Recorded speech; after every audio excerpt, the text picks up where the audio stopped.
2026ට iPhone එකක් හොයද හිටියේ iPhone SE 2 එකක් ගන්න ඉන්නවනම් මේක ඔයගොල්ලන්ට මාර වැදගත් වීඩියෝ එකක්. එහෙනම් වෙනද වගේම අදත් සාදරෙන් ආදරෙන් අපේ යාළුවන්ව පිළිගන්නවා මගේ YouTube channel එකට. වැඩි කතා ඕනේ අපි යන් වීඩියෝ එකට. ඉස්සරින්ම ගත්තොත් මේක ලෝන්ච් වෙලා තියෙන්නේ 2020 අප්‍රේල්. එහෙනම් අපි ඉස්සරින්ම build and design එක පැත්තට යන් අපිට ඇලුමිනියම් ෆ්‍රේම් එකක් එක්ක glass back එකක් සහ glass front එකක් බලා ගන්න පුළුවන්. හොඳ weight එකකුත් තියෙනවා, low weight එකක් තියෙන්නේ gram 148ක වගේ. මේක thickness එක අතින් ගොඩක් මේ හීනි ෆෝන් එක මොකෝ මිලිමීටර් 7.3ක thickness එකක් තමයි තියෙන්නේ. ඊළඟට අපි display එක පැත්තට යන් මේකට තියෙන්නේ Retina IPS LCD display එකක්. ඒ කියන්නේ IPS display එකක්. මේකේ peak brightness වගේ තියෙනවා nits 625ක්. මේකේ screen size එක නම් ටිකක් පොඩි. මොකෝ මේකට තියෙන්නේ අඟල් 4.7ක ඉතාමත් පුංචි display එකක්.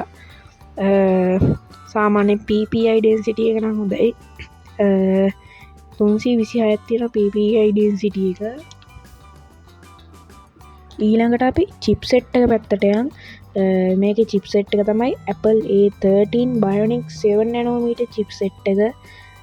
මේකත් හොඳ chip එකක්. 2026ට හොඳ chip එකක්. අපි මේකේ CPU එක පැත්තට ගියොත් Hexa-core processor එකක් තමයි තියෙන්නේ.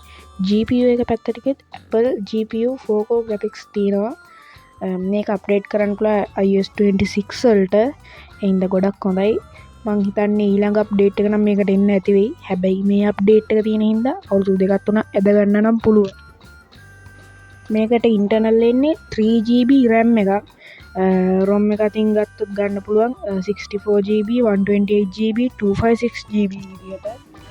ඒ වගේම මේකේ sounds පැත්තට ගියොත් මේකේ stereo speaker setup එකක් තියෙනවා. ඒකත් ඉතාලම quality setup එකක් තමයි තියෙන්නේ. ඊට පස්සේ iPhone එකක් ගන්න පෙළෙමින හොඳම ඔප්ෂන් එක පැත්තට යන් ඒ තමයි කැමරා එක.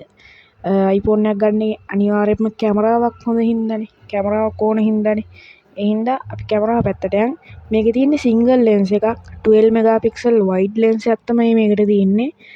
මේකේ 4K වීඩියෝ 60 fps වෙනකන් රෙකෝඩ් කරන්න පුළුවන්. selfie කැමරා එක single කැමරා එකක් තියෙන්නේ megapixel 7ක. මේකේ 1080p වීඩියෝස් 30 fps වලින් රෙකෝඩ් කරන්න පුළුවන්. වැඩේ කියන්නේ මේකේ 3.5mm ජැක් එකක් නම් නැහැ. ගහන්න මේ තැනක් නම් නැහැ. මේකේ sensors පැත්තට ගියොත් මේකේ fingerprint එක තියෙනවා. කියන්නේ display එකේ තමයි මේකේ මේ fingerprint sensor එක තියෙන්නේ. ඒ කියන්නේ display එකේ කියන්නේ touch කරලා නෙමෙයි තියෙන්නේ. අර home button එක තියෙන්නේ. iPhone X එකෙන් පස්සේනේ අර home button එක අයින් කරේ. මේකේ නම් home button එක තියෙනවා තාම. ඒ හින්දා මේකේ display එකේ තමයි fingerprint එක තියෙන්නේ. තව accelerometer එක තියෙනවා, proximity එක තියෙනවා, gyro sensor එක තියෙනවා, compass එක තියෙනවා, barometer sensor එකක් තියෙනවා. ඊළඟට අපි යන් බැටරි එක පැත්තට. 2026ට නම් කොහෙත්ම ගැලපෙන්නේ නැති බැටරි එකක් තමයි මේකට තියෙන්නේ.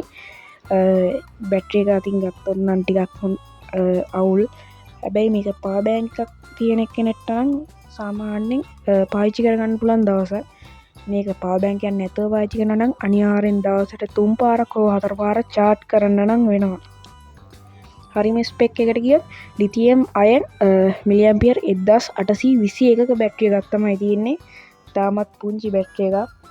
විශේෂම කාරණා ටිකයි ඕක තමයි තියෙන්නේ. ඊළඟට මට කියන්න අමතකුණ එකක් තියෙනවා. ඒ තමයි Antutu score එක. මේකේ Antutu score එක බලා ගන්න පුළුවන් 4,62,253ක අගයක්. ඒක සාමාන්‍ය එකක්. ඉතින් ඒකත් අවුලක් නෑ. හැබැයි මිලිය ඇටියට වටිනවා.